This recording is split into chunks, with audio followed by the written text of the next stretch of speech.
De retour sur le plateau donc pour entamer la dernière partie de notre émission, la partie débat, un sujet très intéressant comme on vient de mentionner au début de l'émission. On va parler du théâtre scolaire qui devient bien sûr un moyen très important d'enseignement et aussi de développer les compétences des élèves. Et pour parler donc de ce sujet, on a l'honneur d'accueillir sur le plateau Rabob Saïd Metouali, qui est proviseure adjointe d'une école en Égypte et responsable du théâtre scolaire, réalisatrice aussi, et membre du comité organisateur du Festival international du Caire pour le théâtre scolaire francophone.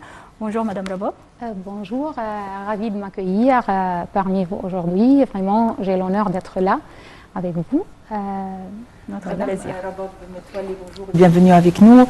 Bonjour. Donc, outre vos activités pédagogiques au sein d'une école, vous êtes responsable de la troupe théâtrale de cette école et vous faites partie du comité de l'association, d'une association théâtrale en Égypte. Et donc, on aimerait en savoir plus concernant le concept ou l'objectif et la philosophie de la formation d'une troupe théâtrale dans votre école. Généralement, le théâtre est un outil pédagogique qu'on utilise pour développer les compétences des élèves. Donc là, notre rôle en tant qu'animateur et animatrice de théâtre. Jusqu'au moment où vous passez sur scène. Alors, concernant le recrutement des élèves, ce n'est pas forcément que l'élève soit doué ou bien possède très bien la langue. Non, parfois par contre, un élève qui ne possède pas la confiance en soi, qui n'arrive pas à s'exprimer, qui n'arrive pas à parler, alors ici, c'est le rôle de théâtre à développer ses compétences pour dire je suis là, je peux faire et je peux développer mes compétences. Alors tout d'abord, on commence par le recrutement des élèves qui s'intéressent à faire le théâtre, ou bien un parent qui a vu le spectacle de l'année passée, alors il a aimé l'activité, il dit je veux que mon enfant participe, qu'est-ce que vous faites là? On commence tout d'abord par chercher l'idée, la thématique, d'enquêter et faire des recherches pour développer cette thématique. Ensuite, on avance vers des ateliers d'écriture, des ateliers de lecture, des ateliers de mime, ainsi de suite. Chez nous, dans notre établissement, on n'a pas des heures consacrées durant l'emploi du temps pour le théâtre, malheureusement. Alors, c'est une activité parascolaire, on le fait après la journée scolaire, durant les week-ends, durant les vacances, soit mi-année, soit fin d'année. Après les ateliers, les élèves sont surtout intégrés dans tous les processus du projet. Commençons par l'idée qui tombe bien dans leur centre d'intérêt, la thématique à développer, l'écriture de la pièce, la création du décor, le choix du décor, des costumes, aussi la mise en scène. Il y a aussi des parents qui s'intéressent, des parents partenaires qui viennent pour nous aider. Alors ils sont toujours partenaires avec l'établissement, les élèves. Puis on est là devant le Festival égyptien du théâtre scolaire. Alors on monte la pièce et vraiment c'est un travail d'équipe puisque les élèves sont toujours partenaires dès le début jusqu'à la fin. Et ici on essaye de créer un environnement francophone qui favorise, comment dirais-je, apprendre dans le plaisir. Comment apprendre dans le plaisir? Toucher la partie plaisir dans l'enseignement de la langue française. C'est ça. Ce que je comprends que vous laissez aussi les élèves donc participer et même choisir les pièces de théâtre à jouer. Oui, parce que les pièces sont créées chez nous à l'école. Alors,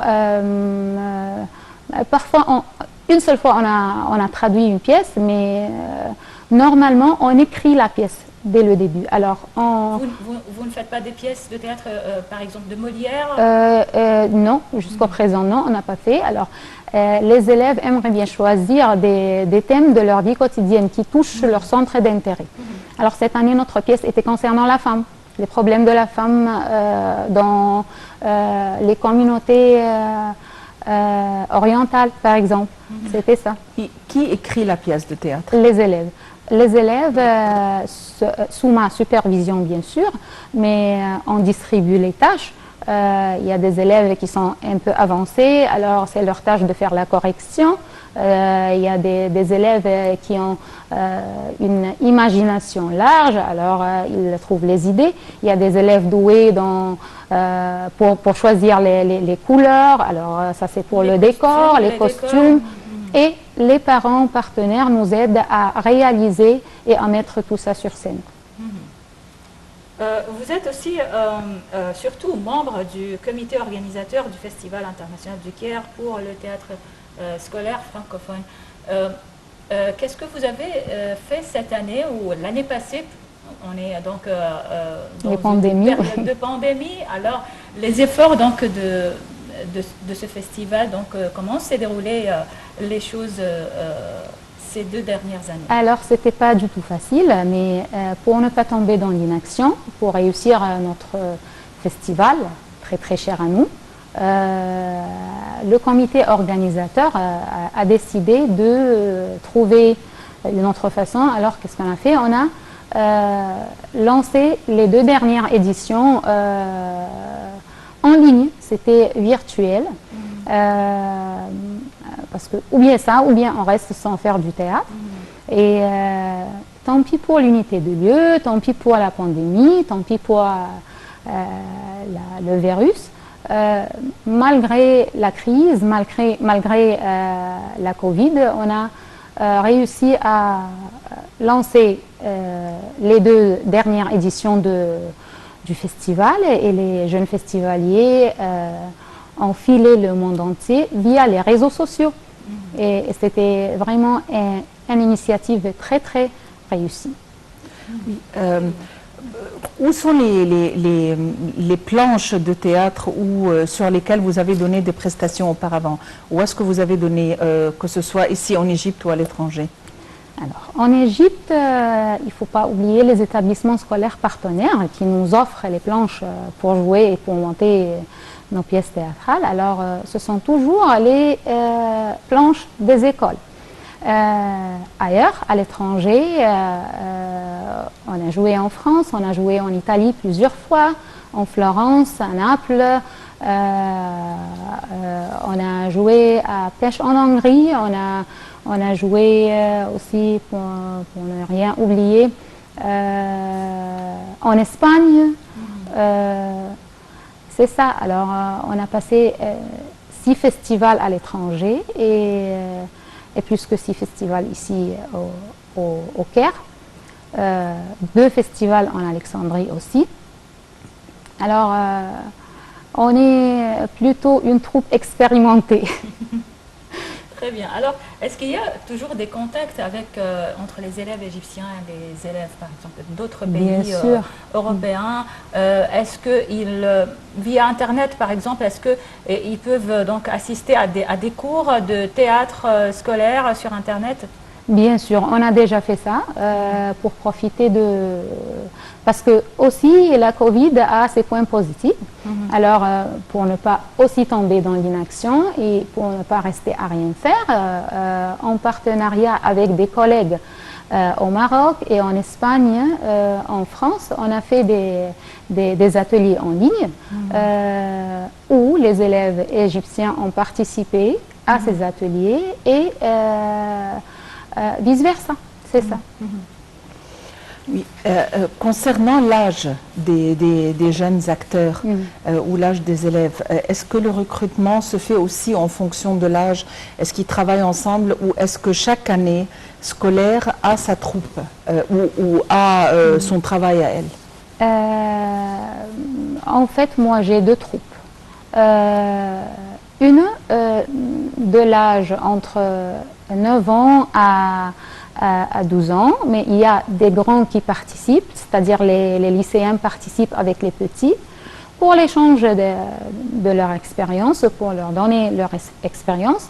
Et de même, pour les grands, il y a des petits qui participent dans la pièce des grands. Donc c'est l'amalgame entre les plusieurs tranches d'âge.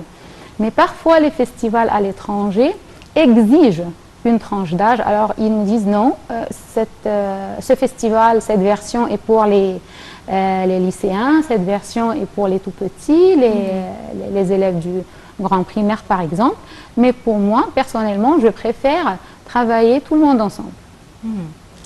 Madame Rawaf Saïd Metoual, il y a beaucoup à dire sur le théâtre scolaire, mais malheureusement c'est la fin de cette émission. Je rappelle que vous êtes proviseure adjointe d'une école et responsable du théâtre scolaire et réalisatrice aussi et surtout membre du comité organisateur du Festival international du Caire pour le théâtre scolaire francophone. Merci beaucoup d'avoir répondu à notre invitation. Merci, merci. Madame Rawaf Metouali, je vous félicite pour les activités que vous tenez, étant donné que le théâtre, comme vous l'avez mentionné, n'est pas seulement une activité parascolaire, mais aussi un outil pédagogique important d'apprentissage et aussi de formation de compétences personnelles dont les élèves auront besoin ultérieurement en matière de confiance de soi, de capacité à s'exprimer, d'avoir un contact de l'œil. Donc nous vous félicitons pour ces efforts. Merci. Reste à vous remercier pour votre fidélité, à vous souhaiter une excellente journée et à la prochaine.